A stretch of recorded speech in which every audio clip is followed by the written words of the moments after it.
Buenas tardes a todos, a todas las presentes. El día de hoy vamos a realizar una actividad muy importante. Está planteada sobre todo en una etapa de vida que muchas veces puede ser soslayada o quizás de repente dejada de lado, porque aparentemente no lo notamos como productiva, ¿no? Cuando es todo lo contrario. Es la etapa adulta mayor, ¿no? Mi nombre es Jorge Luis Chapimori, soy psicólogo con la especialidad en neuropsicología del Hospital Cayetano Heredia. El día de hoy voy a hacer esta sesión, ¿no? Con ustedes que tiene como título Neuropsicología del envejecimiento activo. A ver, una información previa, ¿no? Durante la historia de la humanidad se ha visto siempre, pues, para todo concepto, constructo humano, ¿no? Para explicarlo mejor, siempre oposiciones, ¿no? Opuestos. Y no se deja de lado en el tema, pues, de la vida misma, en el curso, ¿no? Tanto lo que es la juventud y la vejez, cada uno con sus virtudes, ¿no? Usualmente la virtud de la juventud, pues, tener mayor capacidad física, en la vejez, pues, los conocimientos, la experiencia, ¿no? Y a lo largo del tiempo, diferentes culturas, las más reconocidas, las que han tenido gran significatividad en la humanidad, pues han descrito esto, ¿no? De que la vida adulta mayor, pues, tiene que ver mucho con la sabiduría, el conocimiento, la experticia, ¿no? La paciencia, dicho, pues, por muy reconocidos pensadores, ¿no? Tanto en lo que podemos describir en pantalla, ¿no? En la cultura antigua egipcia, en Grecia, en Roma, y también en nuestra zona, ¿no? Nuestro continente americano, sudamericano, ¿no? En este caso, el Amauta, por ejemplo, una figura representativa, ¿no? Que era dadora de conocimientos a los nobles, digamos, figurativamente, pues estudiantes, ¿no? Por lo tanto, había una importancia en la vida adulta mayor, ¿no? En todas las culturas que hemos mencionado. Y en sí, ¿qué es el envejecimiento, no? Si queremos hablar como envejecimiento, que es sinónimo de senectud, no va tanto por ese lado, ¿no? El envejecimiento se plantea desde que uno nace. Todos envejecemos, ¿no? Conforme el tiempo pues va pasando en nosotros, hay un deterioro mínimo quizás al inicio, progresivamente va aumentando, pero es parte de la misma vida, ¿no? Términos como por ejemplo la ancianidad, senectud, senescencia, nos indican que ese proceso está en curso, ¿no? Quizás diferenciar el término senilidad, que está más, digamos, en un uso patológico, no propiamente una enfermedad. Y ahí yo voy a hacer una acotación, ¿no? Hablar de envejecimiento, ¿no? Vejez, ¿no? Vida adulta mayor no implica necesariamente, pues, deterioro de la persona, de su integridad, ¿no? Eso tiene que quedar bastante claro. ¿Cuándo empieza, digamos, la vida adulta mayor, ¿no? Es un consenso, no hay una edad, digamos, exacta, pero se estima pasado los 60 años, ¿no? Sobre todo en países en vía de desarrollo como el nuestro, ¿no? Pasado los 60 años y en países desarrollados más de 65, ¿no? Recordemos que, por ejemplo, Europa se le conoce como el viejo continente porque la población, pues, predominante es adulta mayor, ¿no? Ahora, en este proceso de envejecimiento no solamente son aspectos internos, no propiamente de la persona, dicen genéticos, fisiológicos, orgánicos, ¿no? En algunos casos enfermedades, sino también el ambiente, ¿no? Tanto el ambiente, pues, psicosocial como el ambiente también físico, ¿no? O lo que actualmente llamamos como la ecología, ¿no? Que también es un punto importante no solamente para conocer este proceso, esta etapa de vida, sino también como una forma de intervenir, ¿no? Pero realmente el envejecimiento va en implicancia a la adaptación, ¿sí? El niño que tiene un año, pues está en proceso de adaptación a independizarse en la marcha, a empezar a hablar, ¿no? A poder manifestar una serie de símbolos como el lenguaje, por ejemplo, para poder adaptarse. Igual, una persona adulta, uno diría, pues, ¿qué más se va a adaptar? Pues sí, acordémonos que este envejecimiento genera un detrimento de las funciones, ¿no? No siempre es significativa, pero esto también es una forma de que la persona se adapte a estas dificultades, ¿no? Y más aún si hay enfermedades, ¿no? Por eso hablamos de reversibilidad, o sea, no hay un regreso hacia atrás y que es progresivo, ¿no? Y el tiempo es, digamos, muy importante bajo esa definición. Ahora, el envejecimiento no es un término peyorativo, ¿no? La OMS lo avala, ¿no? Nos habla pues de que esta corresponde a una etapa no solamente de transición a una vida mucho más pausada, ¿no? Que es al que más bien hoy día vamos a diferenciar, sino que también pues tiene correspondencia con el hecho de que la persona psicológicamente también pues tiene cambios, ¿no? Una persona que de repente en su juventud ha sido muy enérgica o quizás ha sido muy rígida, tiene cambios respecto a esa forma de pensar, de actuar, ¿no? Si una persona en el camino ha tenido, digamos, un acompañamiento importante psicosocial que le ha permitido, pues, adaptarse mejor, a tener un mejor estado de ánimo, a relacionarse mucho mejor con las personas, esa rigidez tiende a disminuir, ¿no? Por lo contrario, si no lo ha tenido, esto tiende a incrementarse o hacerse mucho más permanente, ¿no? En la persona. Por eso es que el envejecimiento no solamente corresponde con aspectos fisiológicos, ¿no? Sino también con aspectos psicosociales. Y evidentemente, pues la enfermedad no está ajena a esta etapa de vida, ¿no? Sobre todo, ya hemos hablado, ¿no? Como todo proceso, pues irreversible, pues no hay, digamos, una posibilidad de mejora en cuanto a las capacidades celular, de órganos, sistemas, ¿no? Por eso es que las enfermedades tienden a ser mucho más graves en esta etapa de vida. Y los cambios, ¿no? Morfológicos, los cambios fisiológicos son evidentes también, ¿no? Por eso le decía, la psicología o los aspectos psicológicos también son determinantes en cómo esta persona acepta estos cambios, ¿no? No solamente como una respuesta en el proceso, ¿no? Sino cómo maneja estas situaciones, ¿no? Ahora, teoría de envejecimiento vamos a agruparlas en dos, unas llamadas estocásticas que tienen relación a la aleatorización, al azar, ¿no? Por decirlo así, que, bueno, de alguna manera explican de que todo evento externo del ambiente, ¿no? Genera estos cambios en la persona, ¿no? Desde que tenemos, pues, la vida misma, ¿no? Principalmente, pues, cambios a nivel fisiológico, ¿no? A nivel genético, que pueden ser parte, pues, de una condición que a largo plazo, pues, agrave algunas enfermedades, ¿no? Dentro de estas, la, digamos, más conocida es la teoría de radicales libres, ¿no? Que permite explicar, pues, el índice de oxidación que en las células, en los tejidos, y por lo tanto, pues, repercute en la posibilidad de encontrarse una o más enfermedades en la persona, o agravar las que tiene, ¿no? De manera crónica. Esta se ha manejado por mucho tiempo y la otra, otro grupo son las teorías no estocásticas, ¿no? Que van más digamos, en dirección hacia lo interno, ¿no? Hacia la persona, hacia el ente. Aquí se involucra mucho a la genética, ¿no? La progeria, que es un síndrome de envejecimiento prematuro, ¿no? Que pasa en muy raros casos, es una forma, un modelo de que el envejecimiento puede ser predeterminado, ¿no? O sea que el envejecimiento tiene un curso que ya está programado genéticamente, el cual pues la persona solamente lo vive, ¿no? Por decirlo así. Dentro de esta vertiente hay teorías como por ejemplo la evolucionista, lo que nos habla de que la genética predetermina esto y que lo que se hace pues es vivir adaptándose a estas circunstancias hasta pues llegado al cese de la vida, ¿no? La teoría del límite nos habla de que va a haber enfermedades, ¿no? O va a haber de repente adaptaciones mejores en base a esta programación genética, ¿no?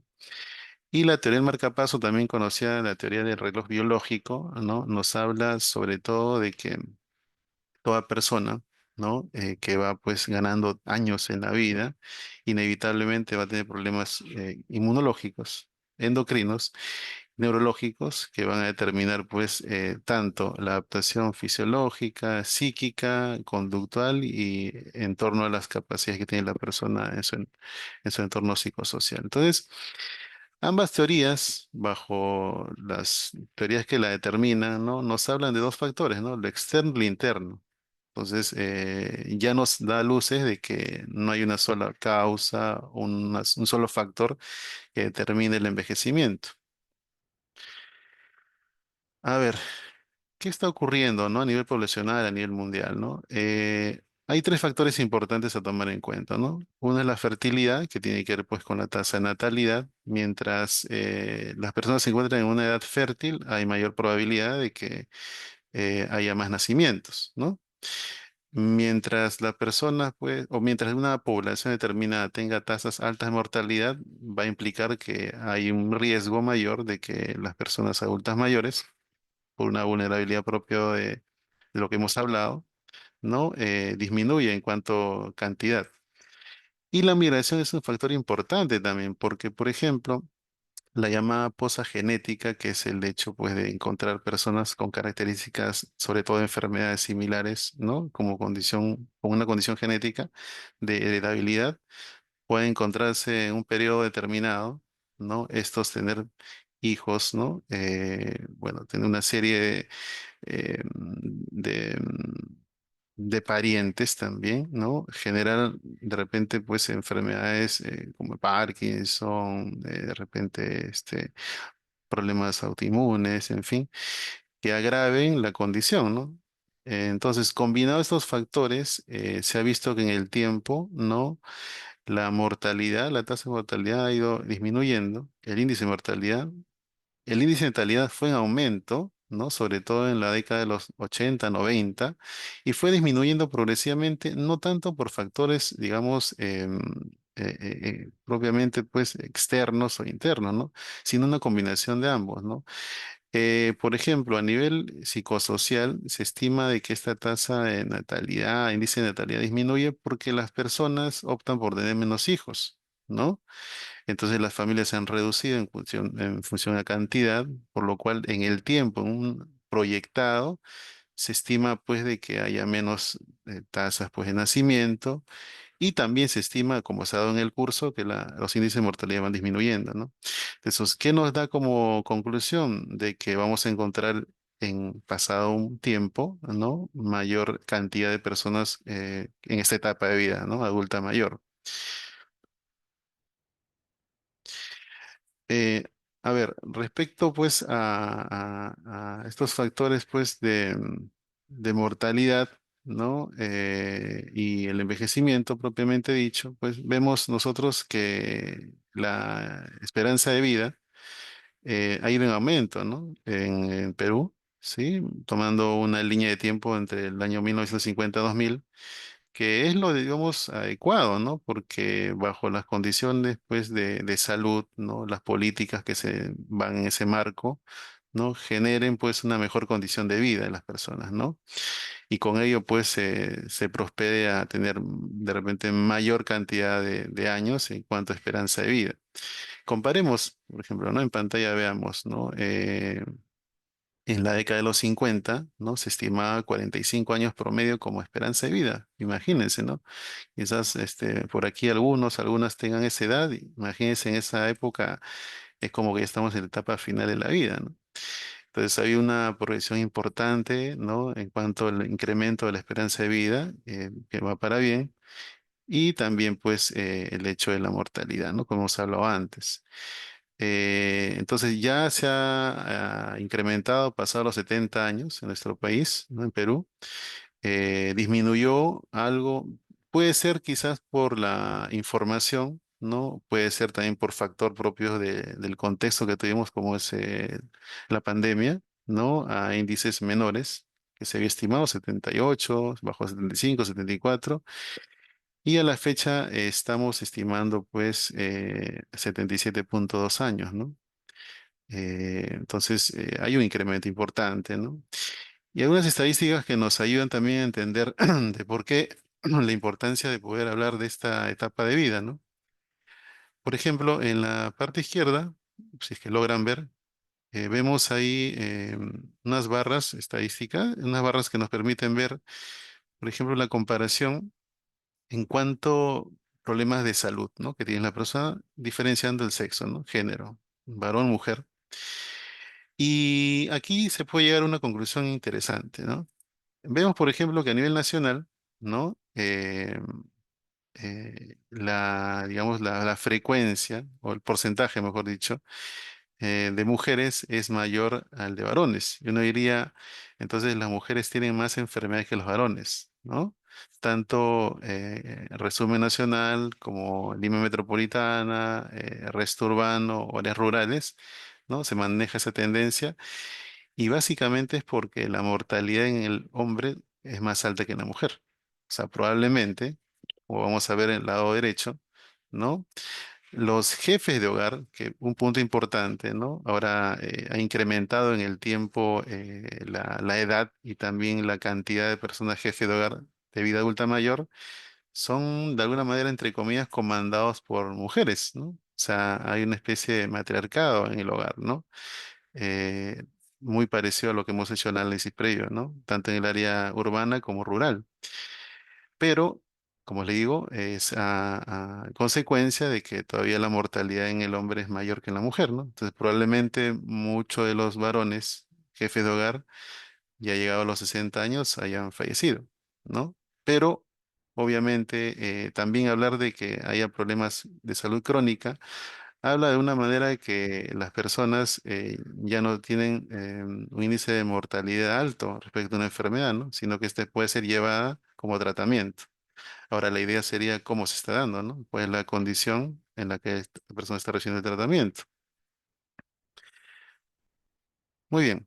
Entonces, hemos conocido la esperanza de vida, ¿no? Cómo es el proyectado que se espera una persona pueda vivir como promedio en cantidad de años en una determinada región. En tanto, lo que llamamos esperanza de vida saludable, también conocida como esperanza de vida al nacer, es cuando proyectamos cuánto podría vivir una persona sin tomar en cuenta de repente enfermedades, ¿no? Alguna alteración que podría pues generar problemas en la salud, ¿no? Incluyendo pues aspectos psicosociales también, ¿no? Por ejemplo, las guerras también son un factor importante, ¿no? Que puede disminuir las condiciones adecuadas de vida. Entonces, la esperanza de vida saludable toma en cuenta, digamos, esos factores al restarlo, ¿no? O sea, no tomarlos como referencia, sino de que la vida pues sea llevada de una mejor manera, ¿no? Muy bien. Algunas características a tomar en cuenta del envejecimiento, ¿no? Nosotros llamamos envejecimiento primario a todo proceso natural, normal, el cual pues, como todo organismo, ¿no? Puede llegar a tener dificultades, ¿no? Que es parte del proceso del tiempo, ¿no? El funcionamiento. Y si hay alguna dificultad de enfermedad, pues es explicada en sí mismo por el ente, ¿no? Por la persona. Un envejecimiento secundario se le llama así debido a que hay factores externos, internos, ¿no? Principalmente enfermedades, ¿no? O de repente, como mencioné hace un momento, ¿no? Factores psicosociales que aceleran este envejecimiento, ¿no? Por eso podemos encontrar personas de una misma edad, ¿no? Con un estilo de vida muy distinto y externamente podemos ver bastantes cambios entre una y otra, ¿no? En el argot, ¿no? Coloquial, uno diría, ¿no? Tú te ves más joven que esta persona, ¿no? O tú no pareces que tuvieras la edad, ¿no? Una persona de 70 años parece que tuviera 50 y tantos, ¿no? Entonces, se toma en cuenta por los factores psicológicos, psicógenos, genéticos, ¿no? Fisiológicos que podrían estar acelerando este envejecimiento, ¿no? Y hablamos de envejecimiento terciario cuando ya no solamente pues hablamos de la enfermedad in situ, ¿no? En sí, sino cuando ya hay una probabilidad de mortalidad, ¿no? O sea, una enfermedad crónica que no solamente acelera este proceso de envejecimiento, sino ya genera un detrimento de la capacidad de la persona en cuanto aspectos biológicos como psicológicos, ¿no? Por lo tanto, ya lo vuelve una condición de que hasta ahora no hemos hablado, como es la discapacidad, ¿no? Entonces, un envejecimiento terciario ya aboca a eventos externos, ¿no? Ayudas más especializadas para que esta persona se pueda adaptar, ¿no? Y el envejecimiento con éxito es lo que estamos abogando, lo que estamos, digamos, tomando como referencia para esta exposición, que es el hecho, pues, de que este proceso, como les dije, que no comienza recién a los 60 años, sino mucho antes, pues, tiene que ver, pues, con los estilos de vida saludables durante las diferentes etapas de vida y sobre todo pasados los 60 años, pues, de que la persona tenga menos factores psicógenos negativos, ¿no? Como el estrés, la ansiedad. Por ahí si ha tenido la persona de repente un evento o alguna trastorno mental o alguna dificultad psicológica, pues tiene que ser llevada en su tiempo, ¿no? Un tratamiento oportuno. Pero sobre todo, este está vinculado con la funcionalidad, ¿no? Con la productividad, de que la persona se sienta satisfecha, se siente en bienestar. Entonces, los tres anteriores, tanto el primario, secundario, terciario, nos hablan acerca del envejecimiento en sí mismo, ¿no? Y el cuarto, que es el envejecimiento con éxito, más que todo una forma em, de estilo de vida, ¿no? Que se busca para que la persona tenga un envejecimiento saludable, ¿no? Muy bien. Ahora hablemos de dos términos que se parecen, pero no son iguales. Está bastante ligado a lo que hemos mencionado, ¿no? A la esperanza de vida, a nacer y la esperanza de vida propiamente dicha, ¿no? Como son la edad cronológica y la edad biológica, ¿no? Cuando hablamos de edad cronológica, hablamos del conteo, ¿no? Los años, ¿no? Lo que una persona, pues, toma en cuenta desde que nace, ¿no? Es como que en cada cumpleaños que pasa mientras somos jóvenes, lo recibimos con alegría, ¿no? Sin tanto problema, sin tanta reflexión. Conforme pasa el tiempo, ya no es así, ¿no? Quizás nos alegramos porque tenemos personas que nos festejan el cumpleaños, ¿no? Quizás porque nos reunimos con ellas, pero también nos lleva a la reflexión, ¿no? De quizás estamos teniendo más años o menos años, ¿no? La edad cronológica se relaciona con eso, ¿no? Con la cantidad de años que tenemos nosotros, ¿no? Y la edad biológica no va por ese lado tanto, ¿no? Es más que todo cómo la persona y el envejecimiento de esta persona va generando o no dificultades en su organismo, ¿no? Es ahí donde habíamos visto lo anterior, ¿no? Que podemos encontrar personas con la misma edad cronológica, pero con una edad biológica distinta, ¿no? Por ejemplo, en la imagen vemos, ¿no? A dos señores, ¿no? Haciendo actividad física, uno que presenta pues musculatura, otro no, pero también se le ve activo. Podrían ser que de repente tengan la misma edad o estar cerca de una edad, ¿no? Similar, pero quizás la edad biológica podría ser menor en la persona que tiene mayor pues capacidad física o sentirse incluso con mejor bienestar, ¿no? O psicológicamente activo. Entonces, la edad biológica apunta a eso, ¿no? ¿Y qué es lo que genera un deterioro en el envejecimiento? Son las enfermedades, ¿no? ¿No? Y tomando en cuenta nuevamente, ¿no? Las repercusiones psicológicas, sociales que tiene la persona, ¿no? Entonces, aboguemos siempre por ese lado, no solamente de que la biología es un factor predisponente o que marca la significativa en el envejecimiento, ¿no? Sino también los factores psicosociales. Cambios físicos, evidente, ¿no? Una persona tiende a disminuir en cuanto al peso, la masa muscular, ¿no? El tejido adiposo, el tejido óseo, ¿no? Las funciones sensoriales empiezan también a disminuirse. Se, a ver, algo importante, es como un embudo, ¿no? Aprendemos siempre por la parte ancha, de manera muy general, conforme pasa el tiempo, por la boca más angosta, muy específica. Por eso la importancia de que una persona con años tiene experiencia, tiene conocimientos y aprende de una manera más específica. ¿No? Porque ya tiene un bagaje, un background que le permite entender más rápido. Pero bueno, vayamos a los cambios físicos, ¿no? Entonces, hay una condición orgánica de los tejidos, del funcionamiento fisiológico, que hace más vulnerable a esta persona a contraer enfermedades, ¿no? Principalmente cardiovasculares, ¿no? Presión arterial, los problemas inmunológicos, ¿no? Enfermedades crónicas que tenga la persona. Y en este caso vamos a prestar atención a lo que llamamos envejecimiento cerebral, ¿sí? Porque todo órgano envejece, ¿no? No es que uno envejece y otro no. Incluso lo que es la edad biológica, también podríamos hay enfoques que hablan de que la edad biológica puede incluso tomarse en cuenta por órgano, ¿no? Aunque es algo sesgado, ¿no? Muy bien. Linda Fried, ¿no? Tiene varios artículos, ¿no? Que van en línea de explicar cómo la persona o las personas envejecen más rápidas unas que otras, ¿no? Y llega a la conclusión de que esto depende de muchos factores que se cruzan, ¿no? A multiplicidad de factores. No es que sea una acumulación, ojo, ¿no? Sino que se encuentra en el camino, ¿no? Podemos encontrar problemas ya predisponentes a nivel genético, que en el camino pues se puede encontrar con una enfermedad, una condición, ¿no? Y que esto agrave la situación de la persona en el momento que tiene pues 60 años a más. Y esto a nivel psíquico está muy vinculado al estrés, ¿no? Entonces, si una persona de alguna manera pues se encuentra en el camino con enfermedades, ¿no?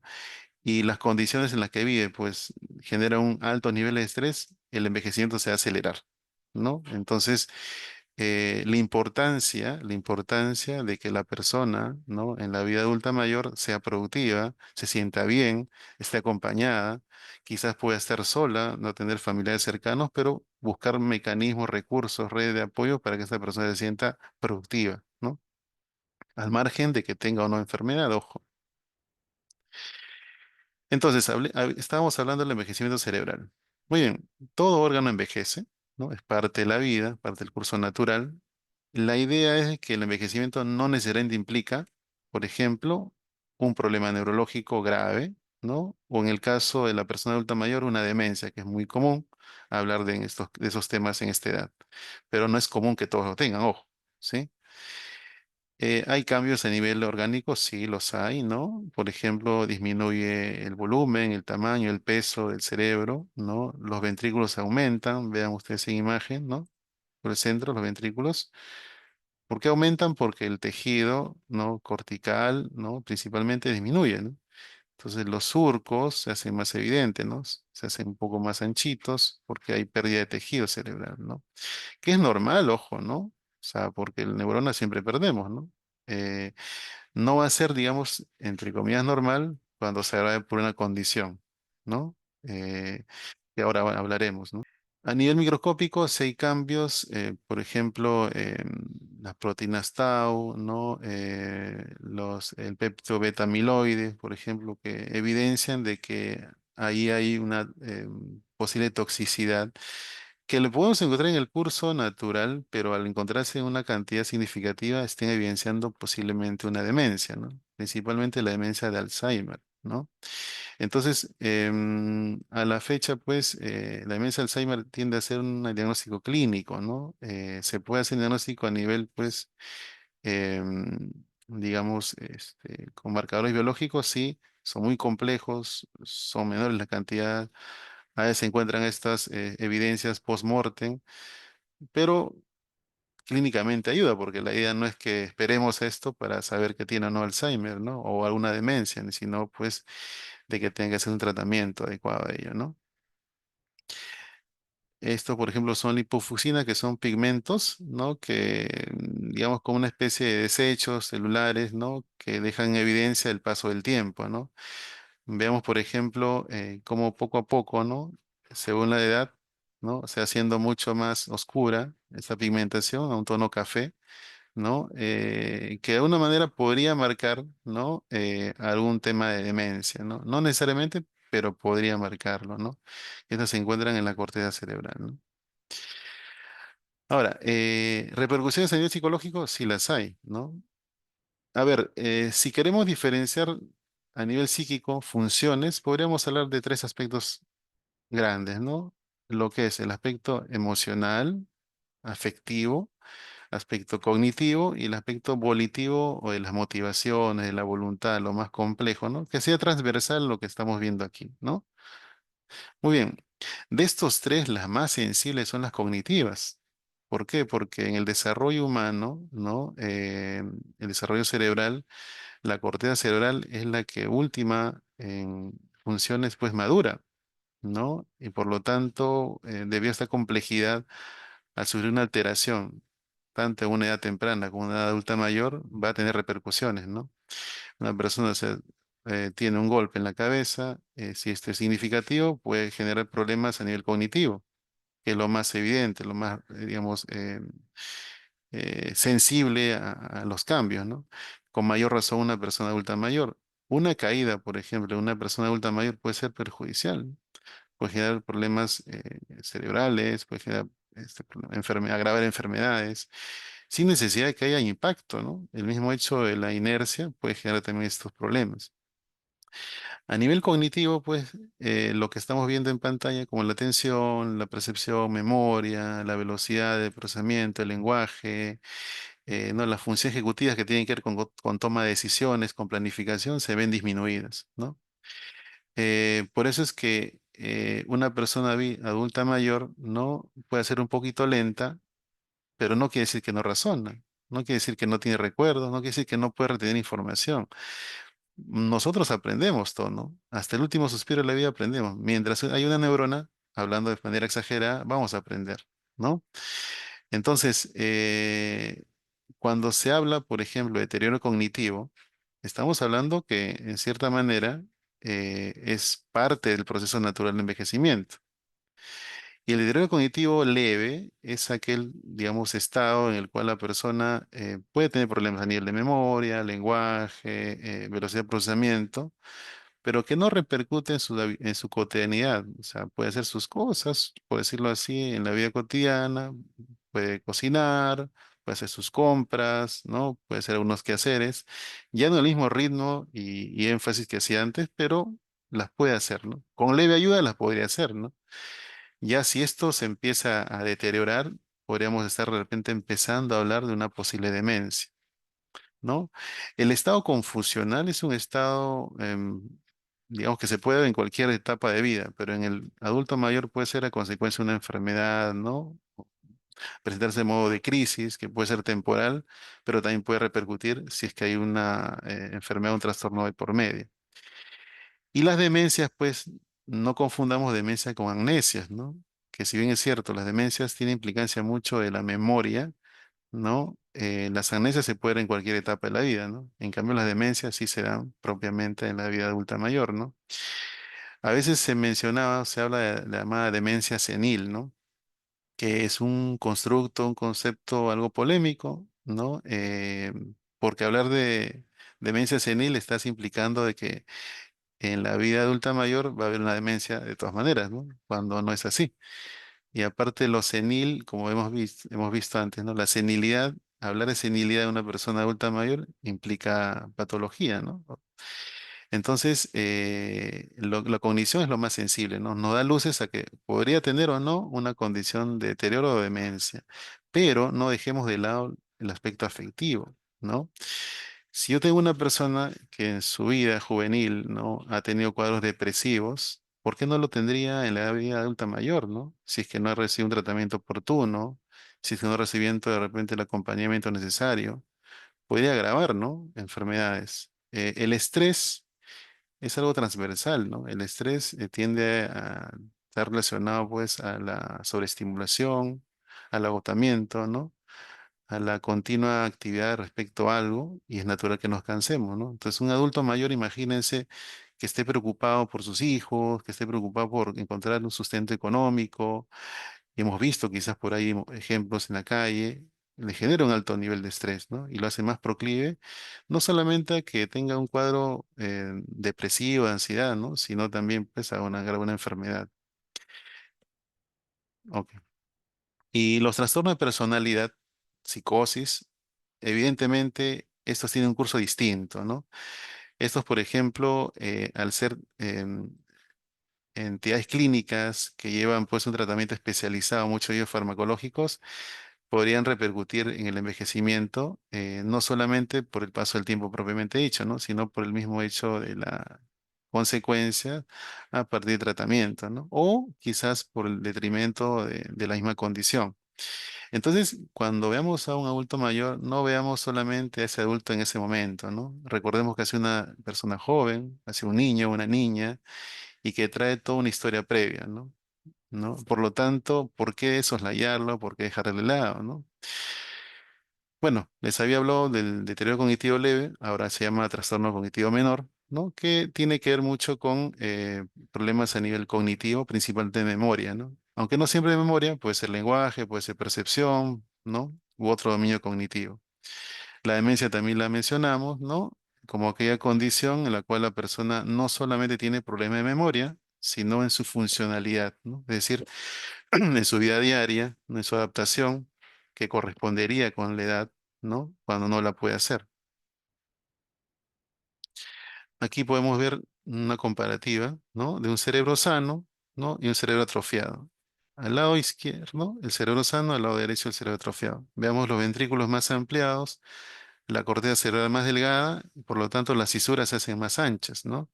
Entonces, esa evidencia de que el tejido va disminuyendo también, ¿no? Y por lo tanto, al haber menor tejido, pues hay mejor, pero menor capacidad, pues, de funcionamiento, ¿no?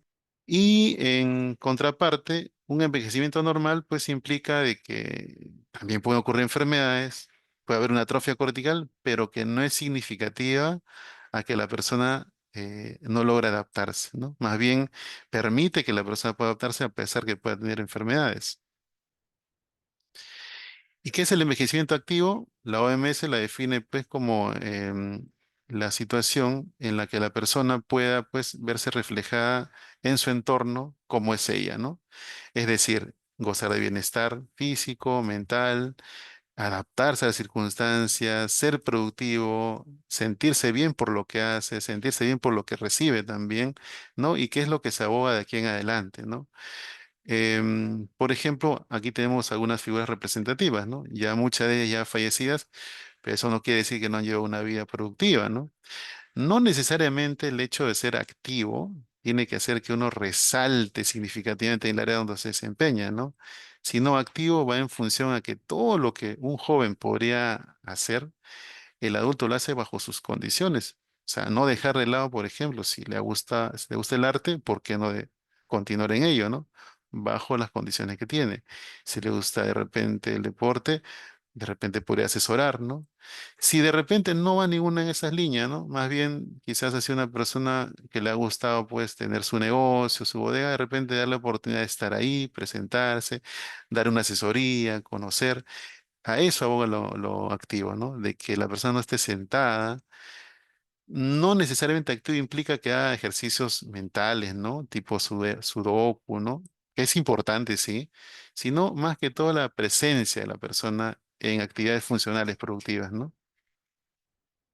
Entonces, es un concepto avalado por la OMS, ¿no? Que permite, como vemos ahí, el empoderamiento de los adultos mayores, no solamente que sean un receptáculo, ¿no? O sean de repente una fuente donde yo quiera escucharlos. Va más allá de eso, ¿no? Hacerlos presentes, hacerlos participativos dentro del entorno social, dentro del hogar. Si digamos una persona tiene problemas, tiene enfermedades, no puede movilizarse, dentro de lo que tenga conservado, aprovecharla, ¿no? Hay también excepciones, ¿no? Si tenemos una persona con muchas dificultades, muchas enfermedades, pues que tenga digamos, una condición de vida al menos favorable, ¿no? Pero el envejecimiento activo va no en cuestión de que esperemos que la persona pues tenga dificultades, enfermedades, ¿no? Sino prepararle incluso para eso, ¿no? Porque muchos adultos mayores no se preparan, ¿no? Y la vertiente actual es preparar, ¿no? Porque la preparación no solamente implica, pues, el hecho de aceptar el envejecimiento, ¿no? Sino también poder sentirse plenos, ¿no? Por el tiempo vivido y por lo que viven en el presente, ¿no? Entonces, como concientización, pues, parte de ello es entender lo que hemos hablado, ¿no? Luchar por esto, de que sea presente, ¿no? Y sobre todo que esto no se quede solamente en el individuo, ¿no? Sino en la población y que esto se refleje en políticas públicas, ¿no? Si lo queremos ver de una manera macro, el género y la cultura, ¿no? Son transversales, no se diferencian, ¿no? Y tenemos que involucrar a la persona en aspectos económicos, sociales, en su entorno directo, indirecto, ¿no? Y principalmente que los gobiernos, los ejecutores, ¿no? De los servicios de salud, sociales, educativos estén presentes, ¿no? Entonces nos damos ya una idea de que este concepto no solamente aboga a la persona en sí, ¿no? Sino a la comunidad como tal, al país, a la región, ¿no? Y entonces la idea es esa, ¿no? Desde el lado neuropsicológico ya hemos visto algo de ello, ¿no? Que hay una dificultad principalmente cognitiva, ¿no? Que se puede agravar si hay una condición afectiva, emocional o u orgánica. Y aquí lo que vamos a abogar siempre es a la llamada reserva cognitiva. ¿Qué es una reserva cognitiva? Pues es el bagaje que tiene uno en cuanto a tu juventud, ¿no? Es decir, todo lo que se acumuló como experiencia, ¿no? Si ha sido muy rígido, esa neuroplasticidad no es que no te permita tú tener un backup, ¿no? Pero la rigidez, la poca flexibilidad mental, ¿no? Hace de que de repente en situaciones donde tengas que adaptarte te sea más difícil, ¿no?